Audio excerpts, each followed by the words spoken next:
Hey, good evening, everybody. If we could stand for the Pledge of Allegiance. The flag is this way. Pledge allegiance to the flag of the United States of America.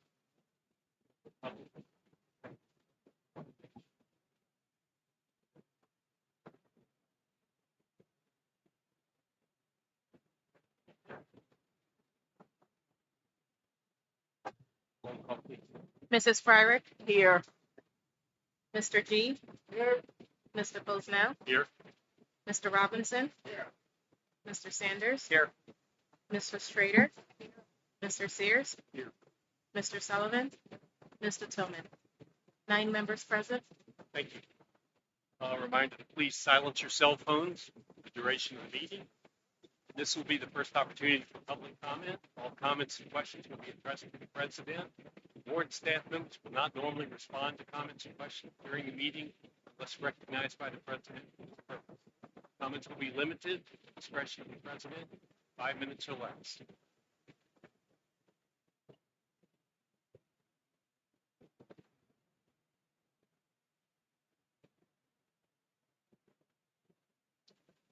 Brock McCleary, 1540 Dunster Road. So it's been a couple weeks since the last meeting.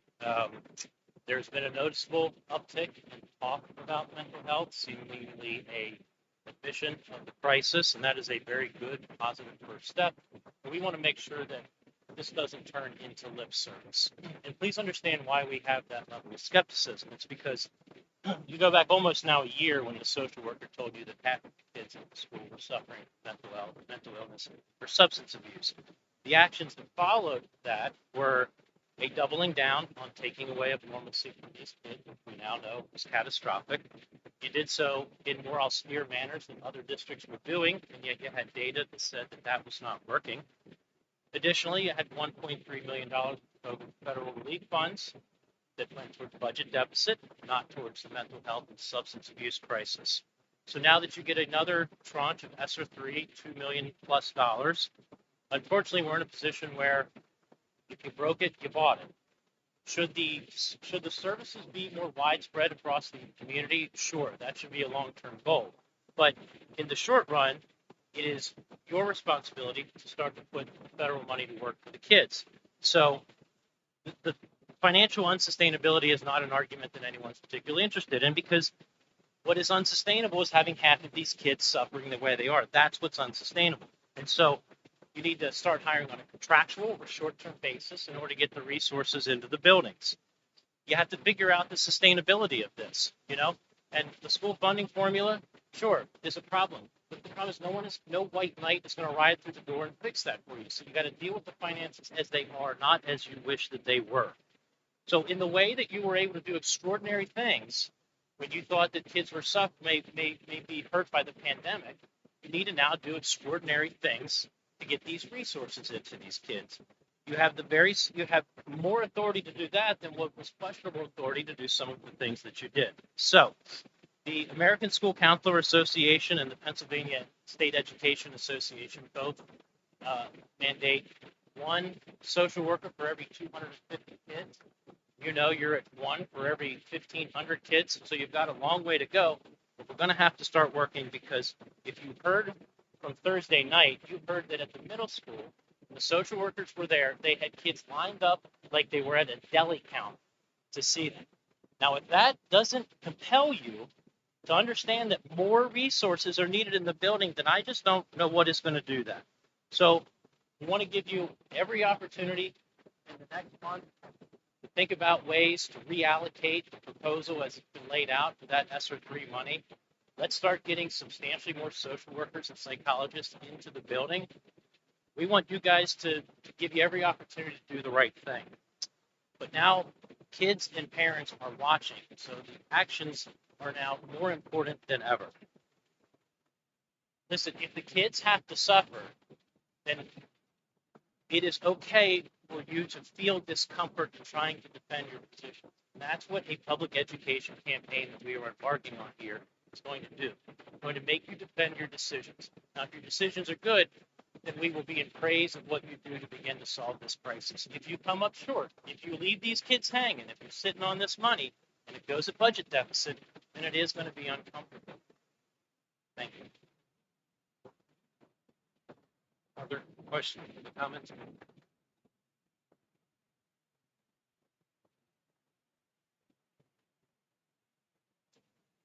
Courtney Hendrickson, Spring Garden Township.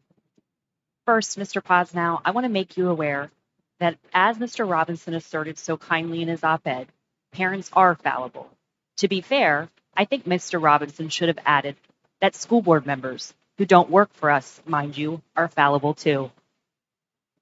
Since Mr. Robinson can't seem to control his urges to lash out at community members in ways that are frankly inappropriate, imagine my surprise when I opened my mail and found a note from Mr. Robinson at my personal address.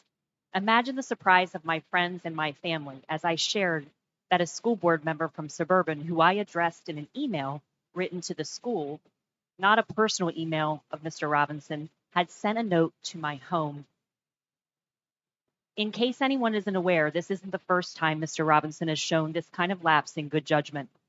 He also sent correspondence to the home of Nicole McCleary. Mr. Robinson, who initially decided to take matters outside of our district by writing an op-ed in the York Dispatch, wherein he referred to us as vile, offensive, and nauseating. Mr. Robinson, who despite being admonished by Nicole McCleary's husband about how inappropriate it is to send mail to a personal residence of someone from the district, went ahead and mailed a note to my home anyway. Moving on. We can't go forward as a community without taking full responsibility for the choices we made during the pandemic. The biggest problem I see in our society is that people want the power without taking the responsibility. But power and responsibility always go together. I've taken time away from my family and various other responsibilities to get involved because I saw early on how important it was to advocate for choice. Since there are many parents who, for a variety of reasons, don't have the option that I have. They can't easily pull their kids out of public school and educate their children at home if they're not okay with the school's policies. What I have been advocating for this whole time isn't for masks or no masks. Many of us have been advocating for parental choice because parental choice is parental power. And empowering parents to make informed choices for their children is what all of you should want to do, because the parents have the responsibility. We all make mistakes with our children, but at the end of the day, after the suburban school district is just a memory in our children's minds, we, not you, will bear the consequences of our children's trauma. Currently, and for some time, it has been a proven and established fact that the pandemic and its associated restrictions have impacted children negatively on a grand scale, and we won't be able to know the full impact for decades.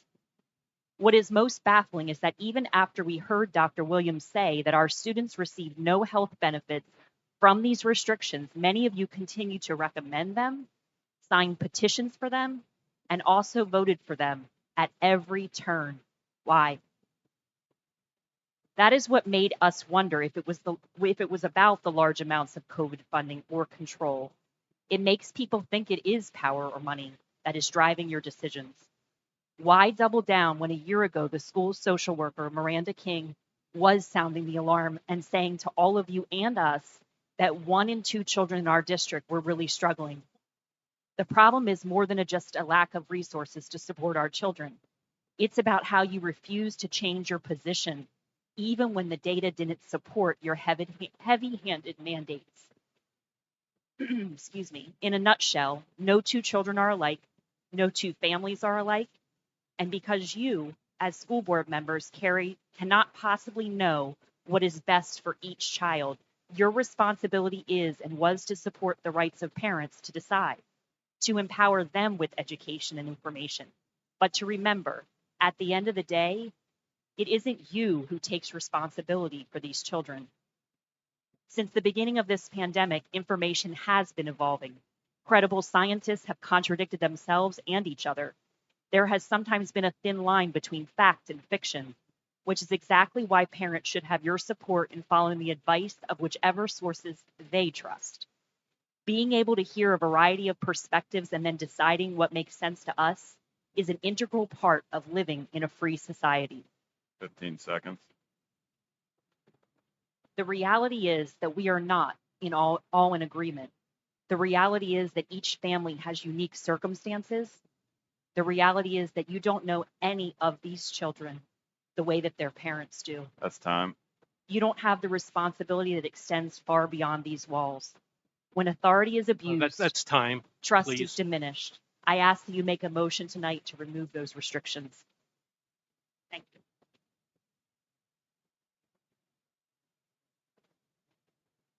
Other comments?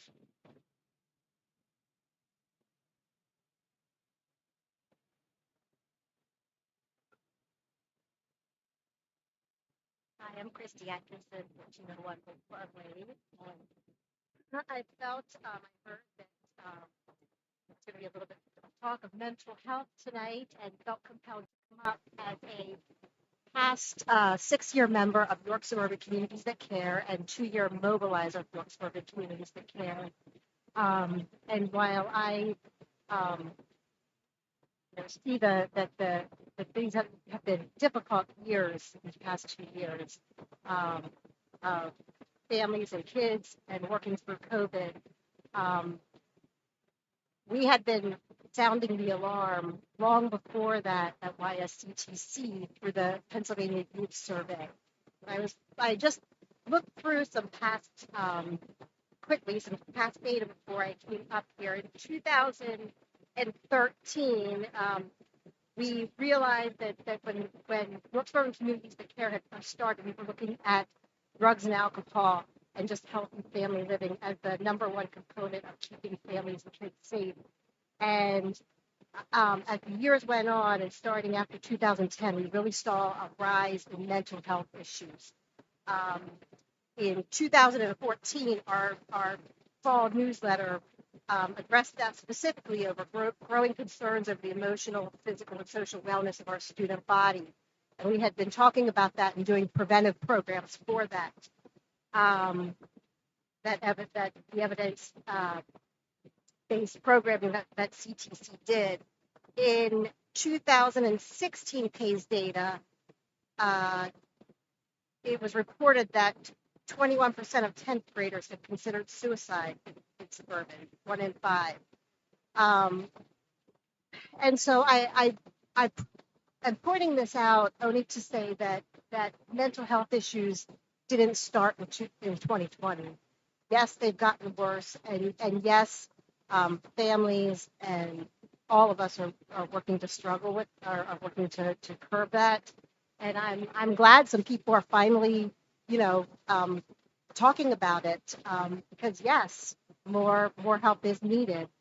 And I would say that, sadly, CTC, I'm not involved so much in the school district anymore because my kids are now graduated and out, but wonderful programming. And I would invite any of you to look into Communities That Care because it's based on evidence-based programming and get involved in your community in that way.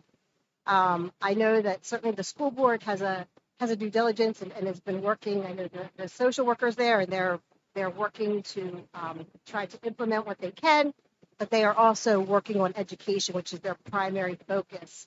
And so I just came here just to kind of give a little bit of background information and also to invite any of those people to get involved in CTC and seek it out because it is still out there in the state, and it would be great if Suburban could have it again.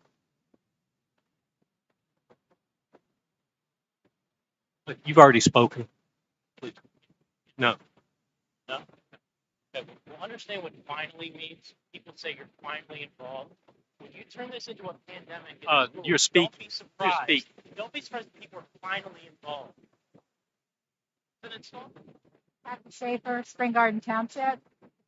And I'd just like to add to Christy's comment. Come on. Please sit down. Thank you. Kathy Schaefer, Spring Garden Township. I'd just like to add to Christy's comment.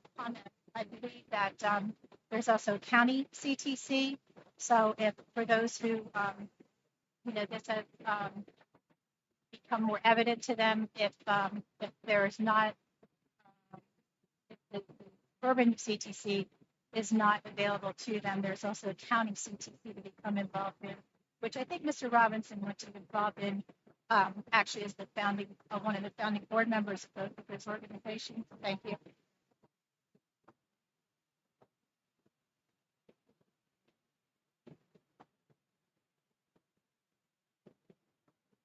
Ashley Turner, 433 West Lansbury Avenue. I just wanted to take a moment to thank Ms. Penny for the community meeting that we had last week. I went just to see what it was about. Kind of wish there were more people there. We all would have liked to see more people there.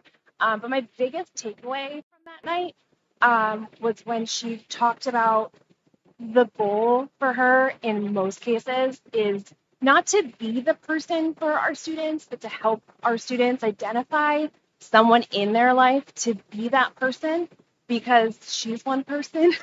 And right now we have a total of 4 between our 2 social workers and 2 psychologists. Ideally, we'd have 2 more people on that team. I think would kind of even it out. But they can't be all our kids have. So I love that that's what they're doing. They're helping our kids identify someone at home to help them. And then I also wanted to thank Dr. Krauser and the rest of the administration team for the virtual meeting that we had last week.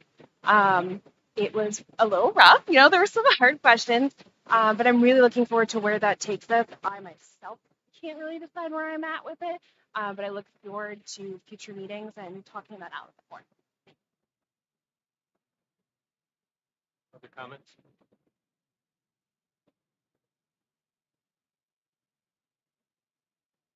You have the link here for the minutes of the planning committee meeting that was conducted on February 14th, 2021. Unless there are changes or corrections, we can have them approved and submitted as they are. And Mr. C. Thank you, Mr. Posnow. We have a consent agenda. Would any board member like any of these items considered separately, or are there any questions on any of these items? If not, the chair moves approval of the below mentioned items. Second.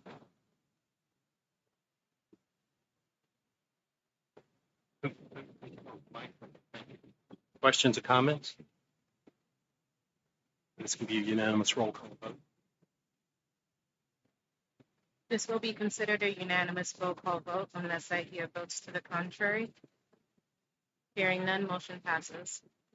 Thank you. The board met in executive session February 28th, 2022, tonight at 5:30 p.m. and is permitted by Section 707 of the Sunshine Act for the purpose of discussing personnel. No official action is taken. With that, Dr. Lee. Thank you, Mr. Posnow. A few things I'd like to mention tonight.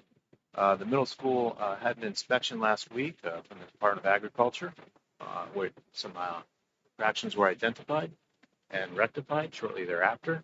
And I'm happy to report that the Agriculture Department came in today on a surprise visit, and the middle school cafeteria passed its inspection. We're taking this information and figuring out how we're going to look at contracts with service providers going forward. We will be putting out an RFP for food services for the coming year as this current contract expires. So we're taking all that under consideration.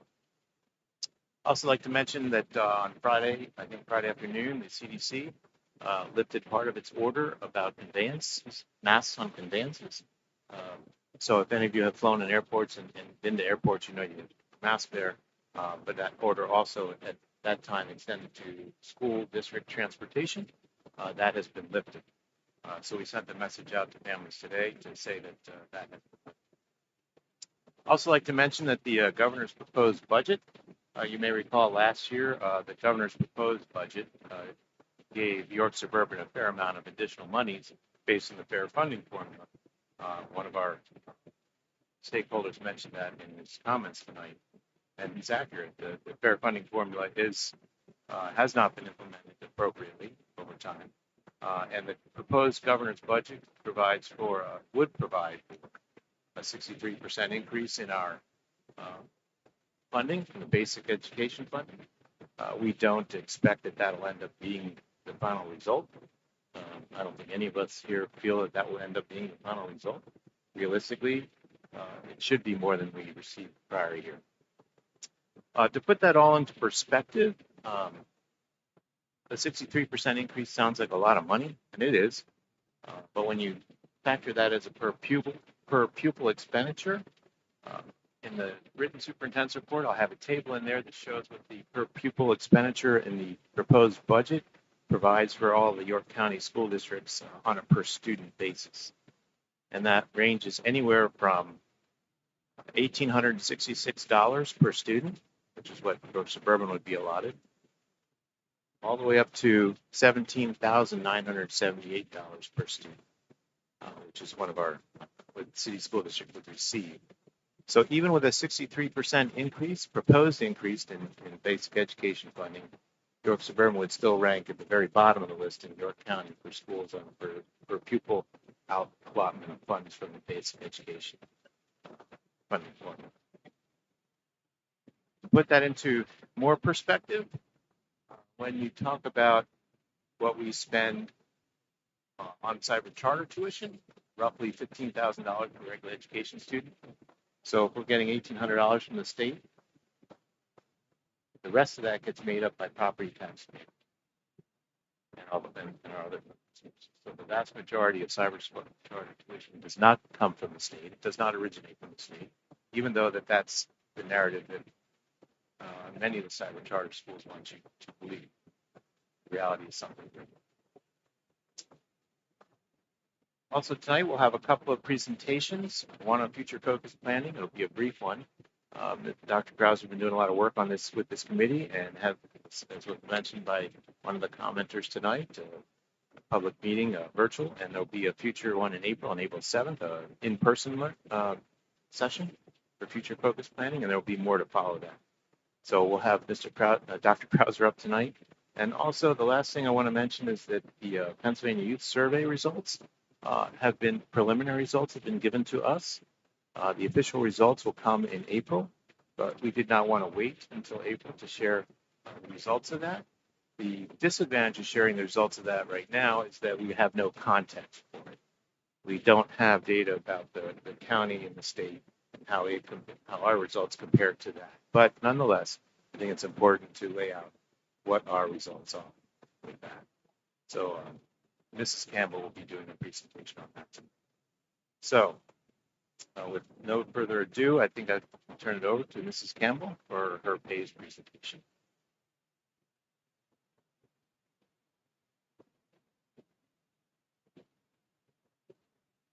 And Ms. King is also doing a presentation with me tonight. So we're going to go over some of the results from the PACE survey. It was already mentioned tonight that the Pennsylvania Youth Survey that's given every 2 years to students in grades 6, 8, 10th, and 12th grade. I'll go ahead and let Miranda explain a little bit more about the survey. So basically how it works is those odd numbered years, as Mrs. Campbell just said, and it's anonymous, voluntary, confidential. We're often told that a lot of times students don't take it seriously, they just rush through it, and I think there's measures built into it to kind of capture all of that information as far as your attitudes, beliefs, experiences. Some of the topics that it asks students about, you can see listed there. And then all of those questions are related to, again, those risk factors that make them, predisposed or more at risk to engage in some of those behaviors. And then the other side, what are their protective factors to help them, make some better choices. We've really been focusing a lot this month on mental health. So instead of going through all of the different topics, we just wanted to focus a lot on that social and emotional health piece tonight. So these are the questions that are asked for mental health concerns and then also suicide risk. So all the students are given these questions. The first one, in the past 12 months, have you felt depressed or sad most days? At times, I think I'm no good at all. All in all, I'm inclined to think that I'm a failure. Sometimes I think that life is not worth it. And then also it talks about self-harm, cutting, scraping, burning, that occurred within the last 12 months. And then it does get deep into the suicide risk and asking students over the past 12 months these questions. Have you ever felt sad or hopeless often enough that you stopped doing usual activities? Have you ever seriously considered attempting suicide? Have you made a plan about attempting suicide? And then have you ever had to have medical attention due to attempted suicide? So just quickly, these are the numbers of students that participated in the district in 2013 through 2019. As you can see, we started off with 72% of our students participating in 2013, got up to 95%, and then back in the 80s for 2017, 2019. As Ms. King mentioned, it is a voluntary survey that students can take. So we just want to point out that since 2013, we now have 2 cohorts of our students that have made it through all 4 years of the PACE survey. So you can see the class of 2020 was one of those 2 classes that has made it through all 4 years, 6th grade, 8th grade, 10th grade, and 12th grade. And then this class that will be graduating here in 2022 have also had that survey in 6th grade, 8th grade, 10th grade, and 12th grade. So I just put those years up there as a reference. As you can see, there was no information collected on self-harm in 2013. They started that question in 2015. The blue bar is students that graduated as the class of 2020. The orange bar are students that are going to graduate this year in 2022. So in 2015, our class of 2020 was in 8th grade. In 2017, they moved to 10th grade. In 2019, they were in 12th grade. So those are those blue bars that you see for 2015, 17, and 19. As you see, our students that will be graduating this year, so our current 12th graders, 2015, they would have been 6th graders. So you can see that their percentage of students that self-harmed was just shy of 20% of students. In 2017, they would have been 8th graders, about the same. And then 2019, they would have been 10th graders. With the preliminary data that we just received, we did not have data for this specific question yet. We should be getting that in April. The next question that was addressed was feeling depressed or sad over the past 12 months. And again, you can see that the blue bars are those students that graduated in 2020. And then the orange bars are those students that are going to graduate this school year. So these are just the 2013, 2015, 2017, 2019 would have been 6th, 8th, 10th, and 12th grade for our 2020 grads. And then 2015, 17, 19, and 21 are our information for our 2022 grads.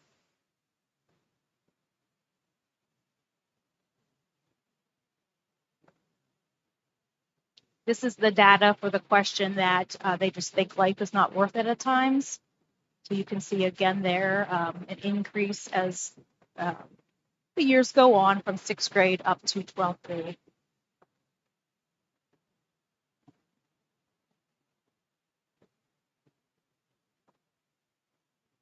Once again, information was not available for 2021. I'm hoping that comes through with the final data that we received in April. So this one is that I think I'm no good at all. So you can see, just for example, in 2019, just over 40% of 12th graders at the time had that opinion of themselves, and 10th graders at that time had just about 45% of the students thought that.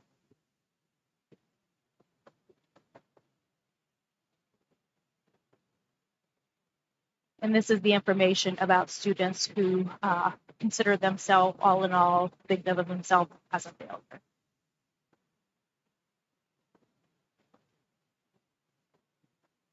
So these 5 questions were those ones that were under that mental health category. And now the next 5 are those that are under the suicide category. So for students that stop doing activities due to being sad or depressed, we can see those numbers for both the class of 2020 and the class of 2022. And the data for this one was not available for 2021 yet either. seriously considered suicide. So when the students in 12th grade and 10th grade took this survey back in 2019, you can see that about 24% of 12th graders and about 26% of 10th graders at that time.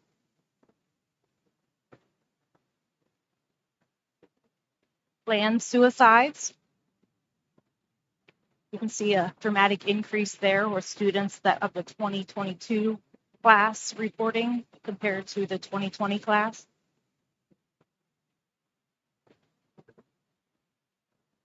This is for attempted suicide.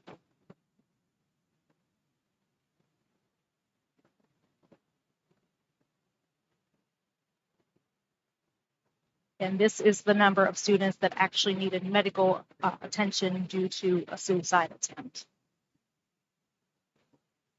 You can see there in 2021, we don't have the data yet for that. In 2015, the 2022 cohort had a 0%. That's why there's no orange bar there. And I will turn it back over to Miranda. Thank you.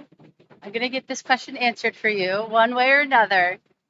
So how are we successful? So ideally, we would want all of our percentages to improve, right? When we can see numbers, I think it's easier to conceptualize. However, when it comes to mental health, it's hard to give, that number. So it's more that story based, that feedback, which I want to highlight, keeping that open dialogue. When I presented last week, that was a huge part of the discussion because in the last 4 years that I've been here, more and more students are open to talking about their mental health, reaching out for support, engaging in treatment than when I originally started here at York Suburban. So I think we've done a really good job of first reducing that stigma, that it's okay to reach out to your counselor and talk to somebody about how you're feeling. I also want to point out that sometimes those percentages remain stagnant, and that's success as well. That's okay. We're not losing any students. Our numbers aren't increasing in a dramatic way. So we can look at that as stability, and then what can we do to continue to improve upon that year after year. And then lastly, being able to connect students to services, having my role brought into the school, having a York County mental health liaison, utilizing our community school-based mental health therapies.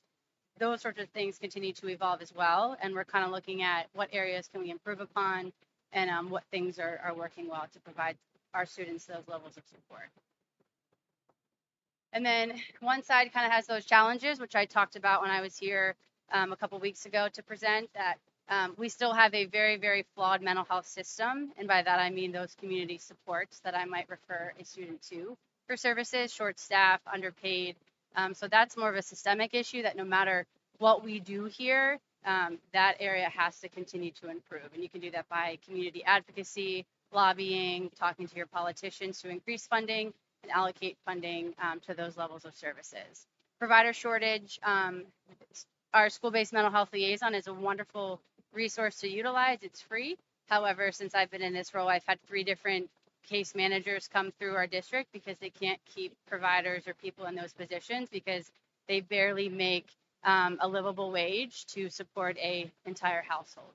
And then the referral wait time. Oftentimes I have kids waiting on a wait list for way too long of a time to get services. So how can we creatively address those issues as well? So to kind of break it down, the resolutions here at York Suburban, I want a little social worky here when it comes to a macro, meso, and micro level interventions. So those macro level would be all of those community resources, the CTC, community providers, community events, health fairs, anything that we can do from a community level to gain awareness and opportunities for care. That meso level is that middle, which would be very specific and unique here to York Suburban.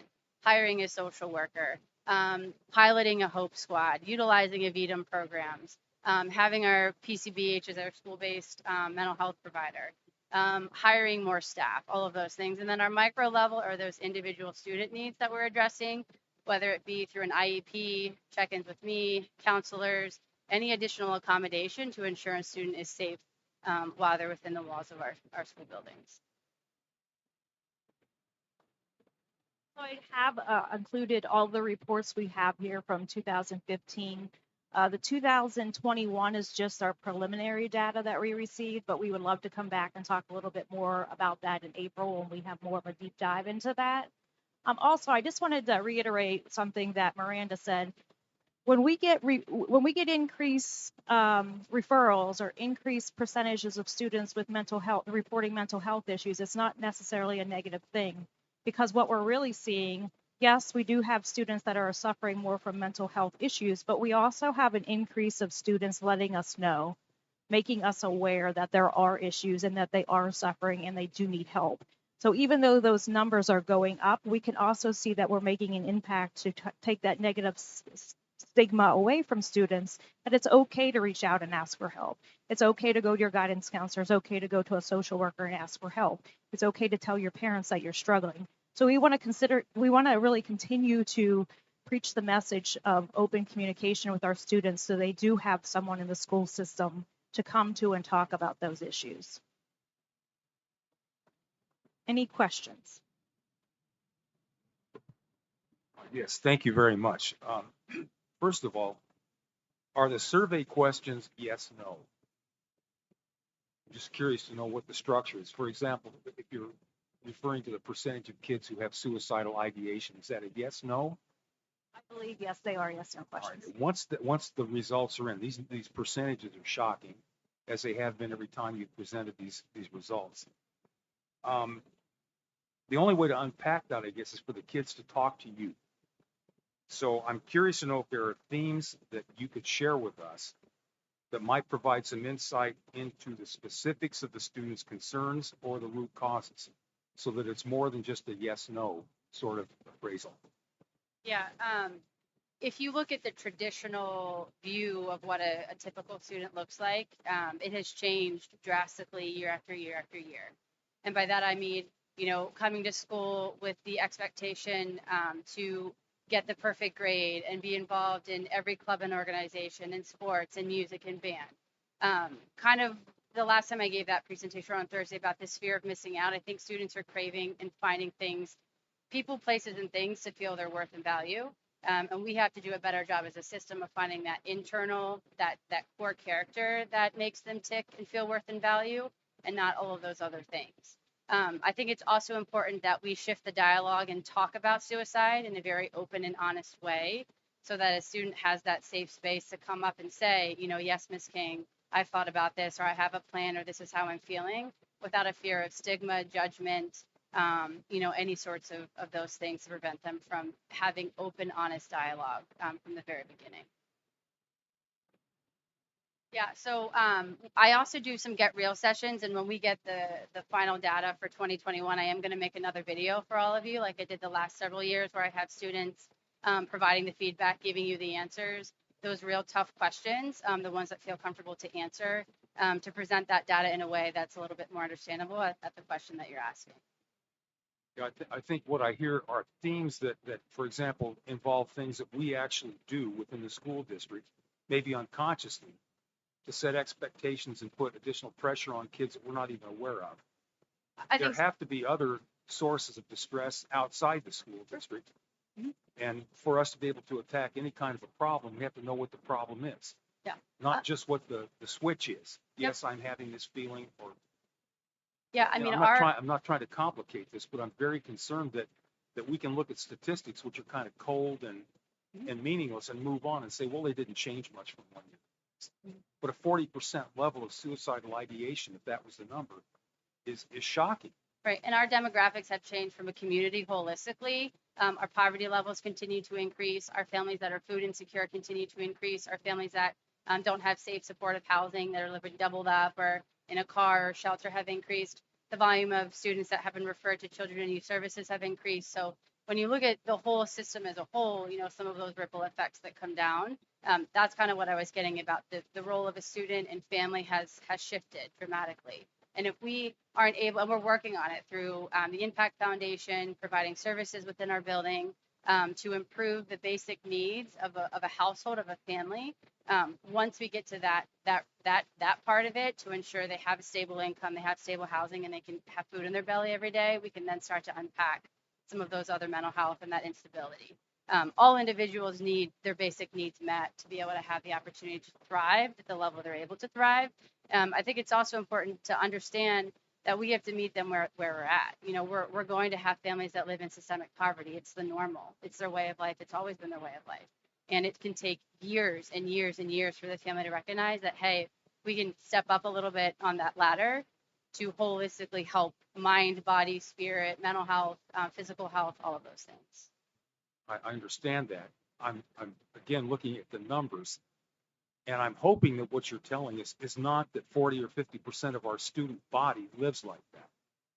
Not 40 to 50%, but even if it were 10%, that's Absolutely. Yep. Absolutely significant. What about the other 30% who don't live like that, but who still have these issues? Yeah. What about them? What about their families? What about the pressure that's brought on them by these outside influences? Absolutely. I think there's an idea of perfection. There's an idea of getting perfect grades. There's an idea of getting, being involved in everything. So I think it's equally as important to teach those students and those families that it's okay to fail. What do we learn from failing to choose and do different? So it's both ends of the spectrum, 100%, which a lot of the things that we're implementing is holistically for the entire community, not just people who are struggling with a mental health diagnosis or somebody who is impoverished. The services that are being rendered are for all.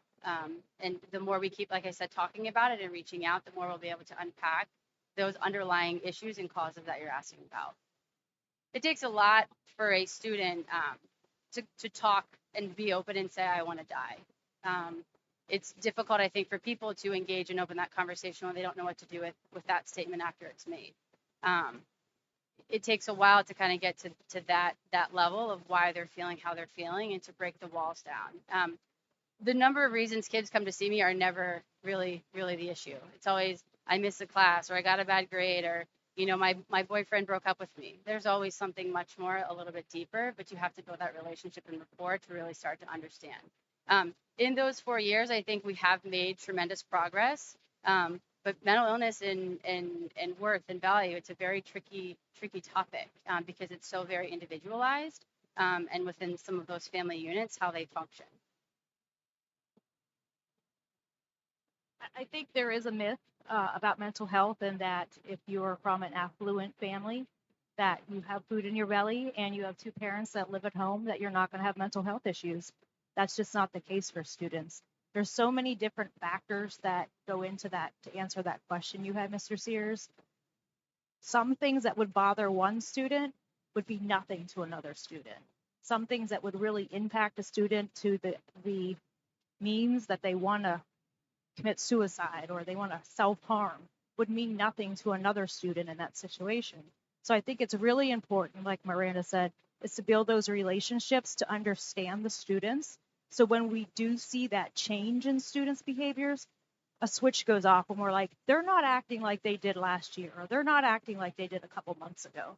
Because if we don't know our students before they're struggling, there's no way we're going to be able to identify when they're struggling and their behavior changes.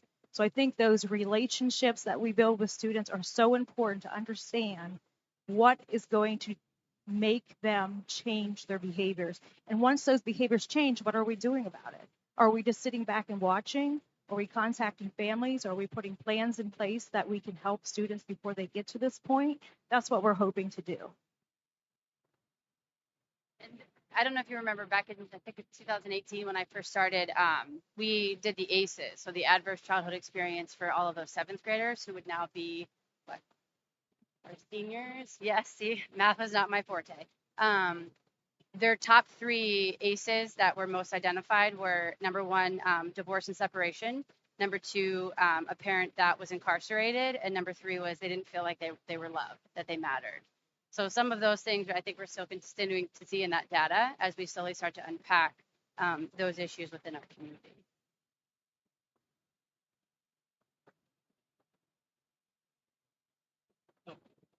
When you looked at the data for 2021, I realized that it's partial data. It seemed like the percentages dropped. Is that because it's partial data? I think in part it is. It seemed like they may have changed some of their questions from the 2019 survey to the 2021 survey. So I'm anxious to look at specifics to see what changed there. if they changed up their questions. And then you can also see that we did have a bit of a drop in participation as well into the 80s. So I don't think maybe that has some information too.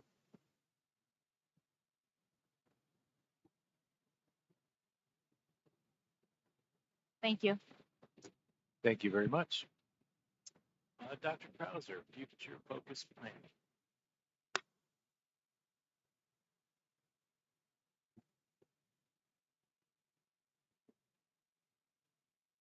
Good evening, everybody.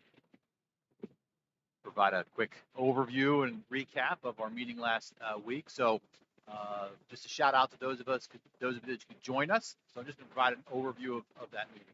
So just kind of as a review, on Wednesday of last week, we did hold our community engagement meeting, which was a reschedule from our January meeting. And we really had kind of three avenues in which engagement could occur.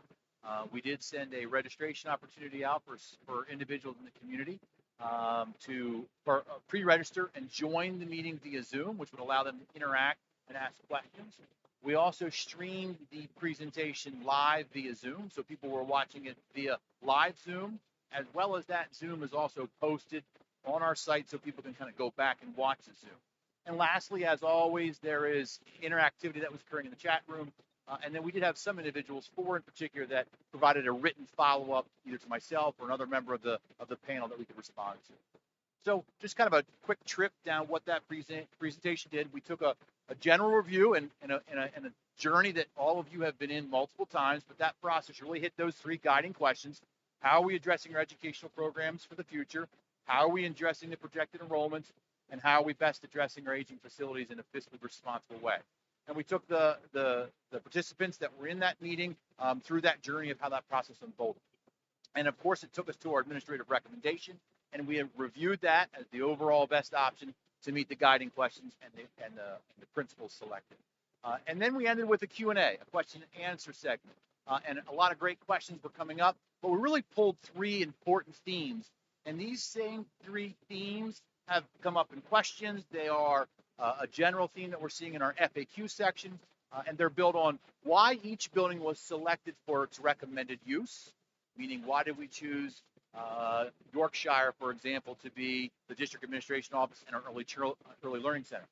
The size of the school's population, and in particular at the elementary level. Questions regarding how big should the school be for the student population. And then lastly, local schools, elementary education being on one side, meaning what sometimes referred to as that neighborhood approach, and what does it mean for a local school. Those 3 themes came up, and that will be our guiding premise for our April 7th meeting. We're going to unpack those themes at a deeper level for the community that's involved, as well as the participants during that day to really dive deeper into those 3 themes. So kind of as a review, unpacking that directive that we worked for, I want to just review that first part, which was our goal to produce the optimal academic opportunities for our students build on our goals. And we'll come back to this image, which we've seen time and time again, and there's 2 guiding questions there. How do we address our educational programs for the future and the enrollments? And our goal, as always, is success for our students, and that's growth and achievement. And we're doing that by providing the right amount of rigor and resources to the student at the right moment of their educational career and journey. How are we doing that to enhance and improve our instructional delivery? I'm kind of going around that outside edge. And how are we increasing student engagement? How does the space, the agency of the student involved in that space, and the utilization of space increase their engagement levels? And of course, lastly, how does the collaboration work in tangent with all of those? So those were our kind of guiding ideas that helped us make our educational programming for the future. From there, we really boiled it down to, out of feedback from the board, out of working on those principles, really 3 general options for further study. Option 1 was maintain our current alignment. Option 4 was to produce 2 elementary K2 buildings, one on each side of town, so to say, each side of the district, and then integrate through the middle and the secondary campus. And then, of course, option 4B, which would be that full alignment that would bring a consolidation K to 12. And those addressed the academic program, that first part of our task. These 3 options allowed us to funnel that down. The second part of that task, or our directive, was to address these in a fiscally sustainable framework. And we talked about this at the open meeting on Wednesday. Here's where that level of term efficiency came into place and where the finance come into the process. And we came back to the original study that was with our two independent studies in our facility, and the feasibility studies really pulled a series of needs at HVAC, electricity, plumbing, or mechanical sources that were needed a specific level of investment to just bring them up to code and allow them to function at their appropriate levels. That didn't address the academic program, that just addressed our facilities. From that knowledge and which buildings needed which level of intensive use on the facility allowed us to bring back our strategic principles, which were our guiding beacon, as well as the guiding principles from our academic programming, and put all of those options back on the table, 1, 4, and 4B, and how it aligned to our instructional principles and our physical plant, our physical plant and fiscal. And again, as you can see, that's where we ended up with that matrix to help out with that option 4B. That was the journey we took on Wednesday night, a journey you've been hearing for months, but I think it was a good important point to just kind of walk that through one more time and how we move through that. So moving into April, we're excited to keep the conversation live, come back to those three themes that we're hearing questioned again about. And again, these are the I think the challenges that the board will face as we think about those cultural components with regards to the next steps of the process. So, like I said, short overview, but a story and a journey you've heard time and time again. Any questions? I have just, I guess it's really more of a comment. And I know we've said this a million times, but I got the feeling from various community members who spoke that they are assuming decisions have been made. And I just didn't want to pass up the opportunity to hammer home that these decisions have not been made. They are proposals, and no decision, has been made going forward, and won't for some time. The board's decided until the new administration, new superintendent is set. So again, just an opportunity to say, these are proposals, this is discussion. Decisions have not been made. In fact, the board hasn't even really had opportunity to really get down into the nuts and bolts and deliberate. So you want to back me up on what I just said? Absolutely, 100%. You said it, and we did mention that throughout the meeting about how there is a pause, but to keep that information in the forefront and keep communication live. So I appreciate that. Absolutely, that there is no decisions being made. And there hasn't been a timeline yet to make decisions other than the onboarding of administration as we move through the fall. So yeah, great, and absolutely 100% back you on that conversation. Questions? As always, our FAQ sheet, all the details and resources are on our FFP website, and that FAQ sheet is getting updated as the questions are coming in. Thank you.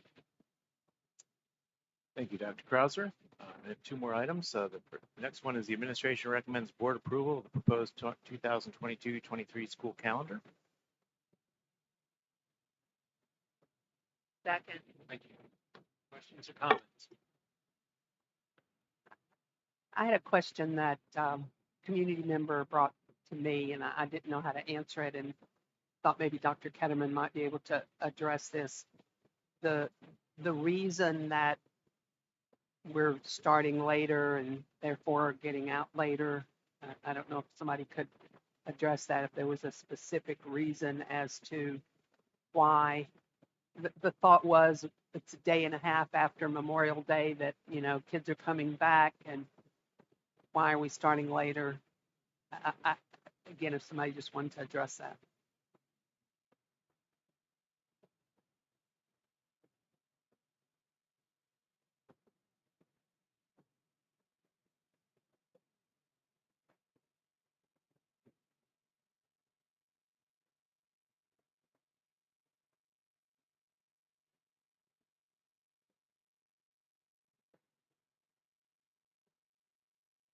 So it's just boils down to you can't make everybody happy.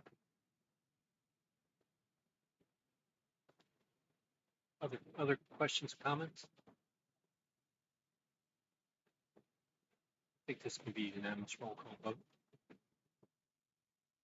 This will be considered a unanimous roll call vote unless I hear votes to the contrary. Hearing none, motion passes. And the last item, the administration recommends board approval of the overnight field trip request from the Technology Student Association. So moved. Second. Thank you. Questions, comments? This can also be a unanimous roll call vote. This will be considered a unanimous roll call vote unless I hear votes to the contrary. Hearing none, motion passes. Thank you. Mr. Chulin. Thank you and good evening. There are two items for board vote, consideration and vote. The first item is an administrative recommendation for the board to approve the purchase for a security appliance and subscription from SHI in the amount of $29,924.79. A portion of this purchase qualifies for E-rate reimbursement of $9,695.63 for a net cost of $20,229.16.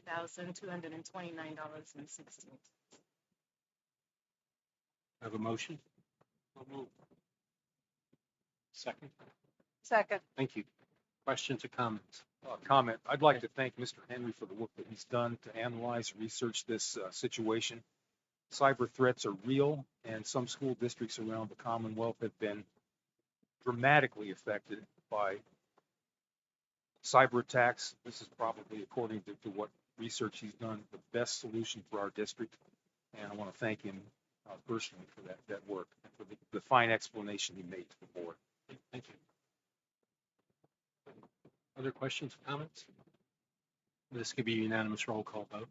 This will be considered a unanimous roll call vote unless I hear votes to the contrary. Hearing none, motion passes. Item B is a consent agenda. You have before you the business office report. Would any board member like any of these items considered separately, or are there any questions? If not, I would ask the board to make a motion for the approval of the below mentioned items. So moved. Second. Thank you. Questions or comments? This can be a unanimous roll call vote. This will be considered a unanimous roll call vote unless I hear votes to the contrary. Hearing none, motion passes. Under the informational section of the business office report, we have the food service sales report you have before you. You'll see that revenues are currently at 1.2 million with expenditures at 846,000, with a program profit currently at 442,438.76. This is mainly due to us not being fully staffed in the cafeteria. Are there any questions on the food service report?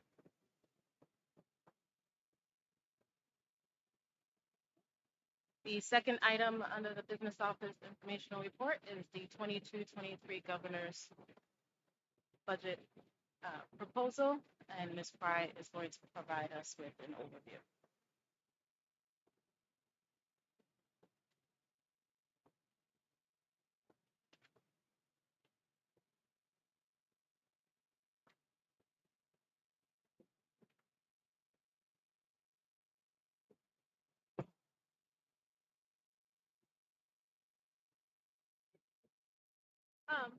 As Dr. Williams said in his superintendent's report, this is just going to be a little bit more information.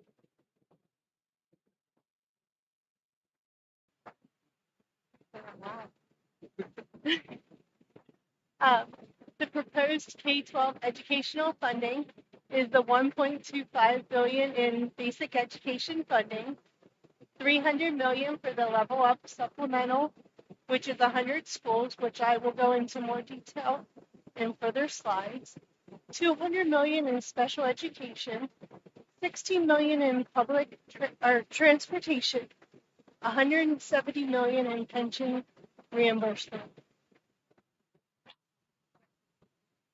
$30 million for Social Security reimbursement, $5 million in career and technical education, $20 million in VA Smart Initiatives, $60 million in pre-K accounts, and $10 million for Head Start supplement. The additional proposal is $373 million in the charter reform saving, and that's using the 1920 data. Their proposal is to use a flat cyber rate of 9,800 and applying the special education funding formula. Then also doing the 45,000 minimum teacher salary, $12 per hour minimum for 2022, with future $15 an hour minimum wage. York Suburban, for both of these, minimum wages are fine for the 2022 school year. As you will see through my next couple of slides, depending who you talk to, you will see how their opinion is on the governor's budget. Senator Corman, when you see the breakout of expenditures, particularly our school district, they are not based on reality.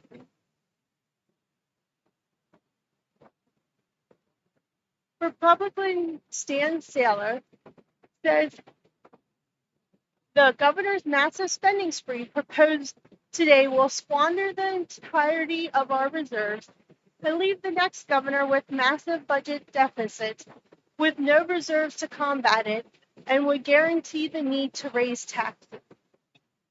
Then you have Senator Collette, who says, I'm pleased with the direction of the governor's proposed budget for the 22-23, particularly with its emphasis on its practical kitchen table issues like improving educational opportunities, rebuilding and growing our economies, and keeping Pennsylvania safe and healthy. As you can see, depends who you talk to, how they feel about the governor's budget. So what does this mean for York Suburban School District?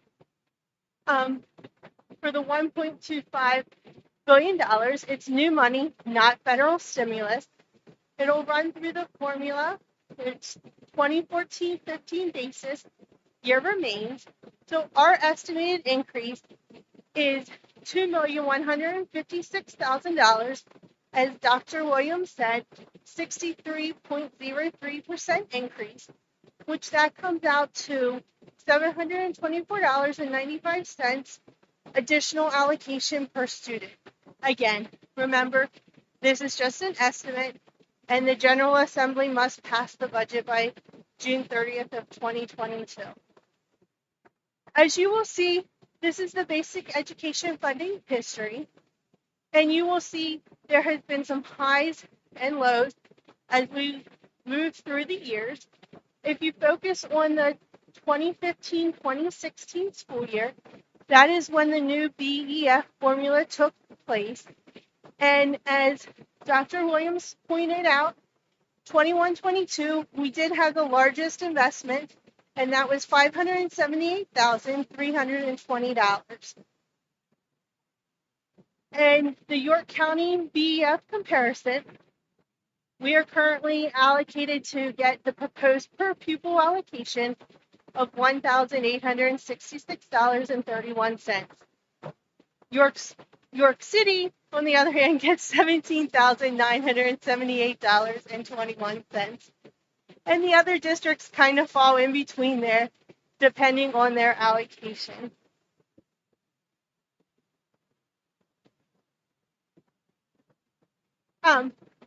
This slide is to discuss the question asked last board meeting by Mr. Posnell. This shows that the York Suburban has the highest real estate revenue per student, but we also have the lowest basic education funding per student. So you can see how that compares between the two.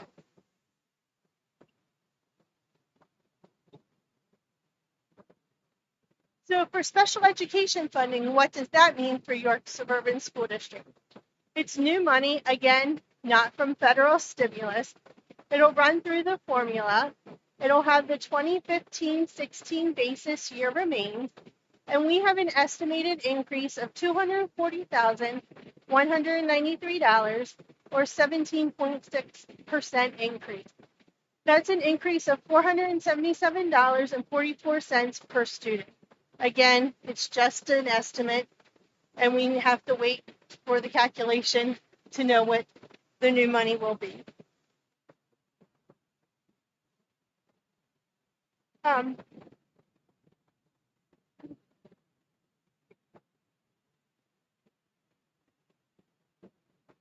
This shows the actual revenues and expenditures.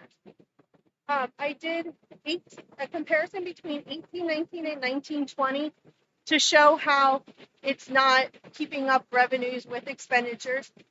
The expenses increased $445,000, where the revenue increased approximately $83,000. So you can see how we're just not keeping up with the revenue versus the expenses of the special education. This shows the special education funding history. Again, just showing how this continues to be an unfunded mandate on schools. The level up funding. The governor proposed increase, including a $300 million increase to the 100 school districts, identified as the schools with the fewest resources available to meet their students' needs. How it is calculated is by taking the weighted students count divided by the current expenditures. The allocation is added on top of the 14-15 days plus the new BEF money. Despite the fact that York Suburban is at the bottom 15% of the BEF allocation, we do not qualify for any of this money. Cyber charter reform. As I stated earlier, they're proposing a flat cyber rate of $9,800 and applying the special education funding formula. PDE estimates by using these two items that York Suburban could realize a savings of $329,273. This shows the expenditure history for both virtual and brick and mortar cyber charter schools. So you can see how we are continually increasing 18, 19, and 20. And again, the current year, 2021. Here, this shows all the tuition rates for York County. If you're a regular education student, you will see that York Suburban has the highest cyber charter tuition. And a special education student, we are within the top 3. We're very within dollars of York City and Southeastern. So what's next? The General Assembly will continue to work on the state budget. Budget hearings have started, but will anything happen before the primary elections?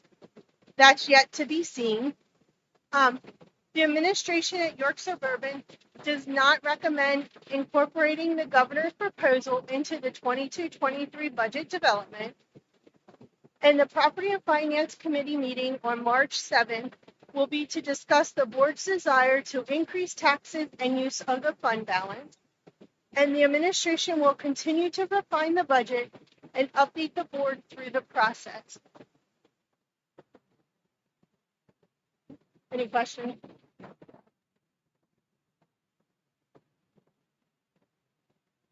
Thank you. Okay, thank you. I think it's Casey, it's not here. So, we have Personnel Committee reports, Mr. Robinson. Thank you, Mr. Posnow. You have before you the personnel report. Would any board member like any of these items considered separately, or are there any questions on any of these items? If not, the chair moves approval of the below mentioned items. Second. Thank you. Questions? I think this can be unanimous roll call vote. This will be considered a unanimous roll call vote unless I hear votes to the contrary. Hearing none, motion passes. Thank you. Mr. Tillman. Policy Committee, following policy revisions are being presented for a second read. They will be presented for an additional read on March 14th, 2022, with the intent that there will be a vote to adopt the revisions during the meeting on March 28th. Since policies and question are listed there. Are there questions?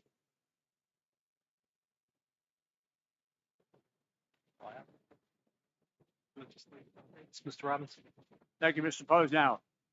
As was presented before in the budget section, the legislature is now involved in budget hearings and probably will not be back in session much before March 21st. But I'm happy to report that the legislative liaison is not resting on his laurels and was able to arrange a visit by the President Commissioner Julie Wheeler and the Director of Human Services Claire Dahl last week to the middle school. And at this point, I would like to say that both Dr. Snedden and his colleagues at the middle school, particularly Miranda King, did an outstanding job of outlining the challenges faced by the students at the middle school and some of the steps that we are taking and will be taking in the future. Also describing the critical needs that still remain outside of the school setting, especially with regard to referral services. If there are no questions, that concludes my report. Okay, thank you. Ms. Ferrari. Yes, I actually have no report from either the Lincoln Intermediate Unit or the Joint Operating Authority. As for the York Adams Academy report, I'm pleased to report that we continue to fill all of our available seats for York Suburban. Things are moving along rather well for the second semester at York Adams Academy. And I'd like to thank the board for its continued support of the York Adams Academy and passing the budget for next year. And that concludes my report. Thank you. York Adams Tax Bureau. No report. Thank you. York County School of Technology.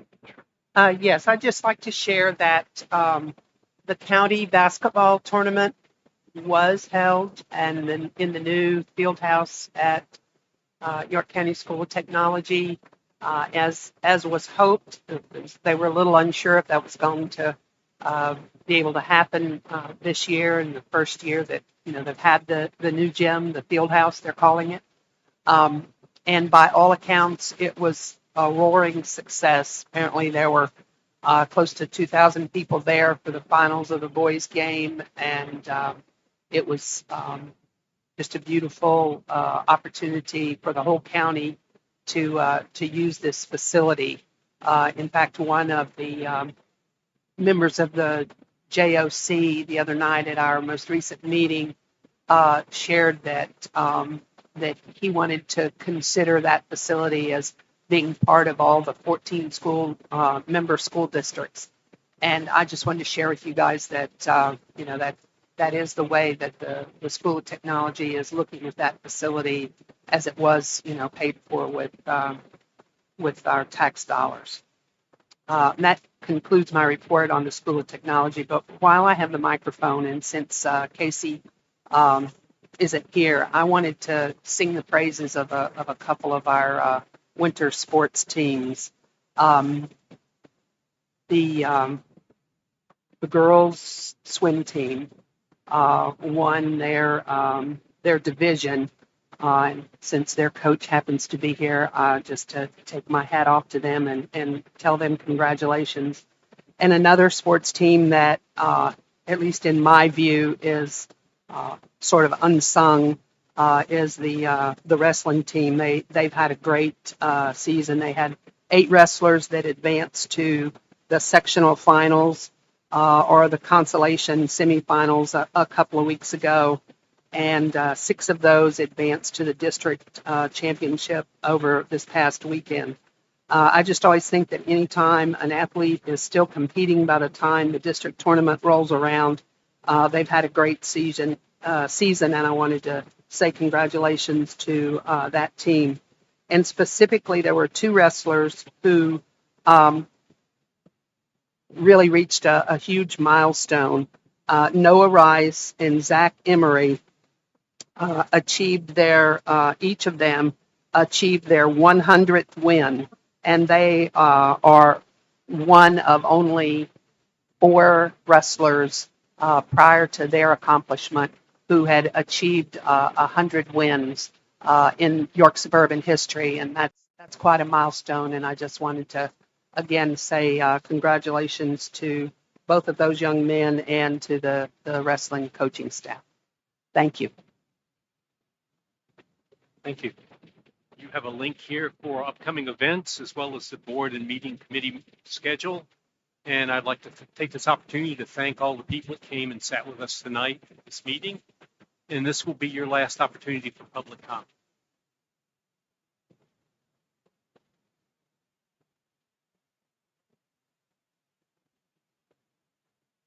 I mean, I think the unfortunate comments of that woman kind of revealed that there are far too many people who are mad at the people that are exposing the crisis and forcing you to deal with it than you are at the crisis itself.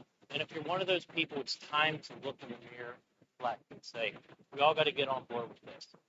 The previous meeting, there was some lady who stood up here and accused parents of trans things. Whosever idea it is to continue to attack parents and impugn their motives, it's a terrible idea. Tell that person to stop, okay? Because it's your name's on the marquee, not this little group of followers with bad ideas, okay? So it's going to be your responsibility to act, and then you're going to be responsible if you do not, okay? I hear too much up here about crisis has always existed, the crisis always existed. Well, for a school district that had no social workers for a very long time, I don't think it speaks to the credibility of people who to be worried about mental health when we never had a social worker for I don't know how many decades. Second thing is stop with trying to minimize the impact that your COVID policies have had on these kids. I know we want to skirt all of that. It is not debatable. U.S. Surgeon General, the American Academy of Pediatrics, the American Academy of Child and Adolescent Psychiatry, the Children's Health Hospital Association. It's not a debate. Stop preoccupying or wasting time trying to minimize it. You're not helping kids. Attacking parents doesn't help kids, and minimizing, act like things you didn't do, things you did not have an impact. But this is my biggest concern. This is my biggest obstacle, I think, that stands in your way. Because internalizing the fact that the things you did hurt children, it's very hard. It's very hard psychologically for you guys to get to that, to really internalize. But I worry that unless you internalize it, you will never fully accept the scale of the crisis, and you will not use the money the way you need to. They are lined up like a deli counter. You have the money. Apparently somebody thinks we're getting $2 million additional revenue. That'll fill your budget deficit, so problem solved. Now you have no excuse not to devote that money where it needs to go. Lives are on the line here, folks. Time to act.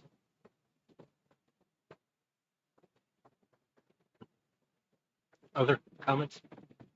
Mr. President, if I may, I'd like to remind everybody that the high school musical or play this week is on this weekend. Sweeney Todd. I'm sorry. Not that it's that important since it's only middle school kids, but I wanted to also point out that the middle school girls basketball team was undefeated, so they deserve to be recognized as well. Thank you. Now, This weekend, Friday evening, Saturday afternoon, and Saturday evening, Sweeney Todd is being put on by the group here at the high school, and I encourage all of you to come out and support them because they've worked very hard. Thank you.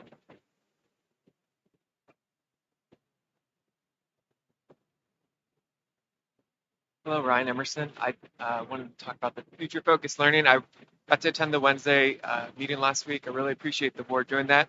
And I certainly understand that no decisions have been made yet. And I certainly understand that you want to bring on the next superintendent. I just want to make sure, encourage you as the board, as well as the public community, that it's important to continue the conversation as we prepare for the next superintendent so that we can hopefully, provide a more comprehensive and unified vision for what we want rather than kind of wait a couple more months. So just hopefully encourage people in the public to come to that April meeting as well as just, I think, for that. Thank you. Thank you.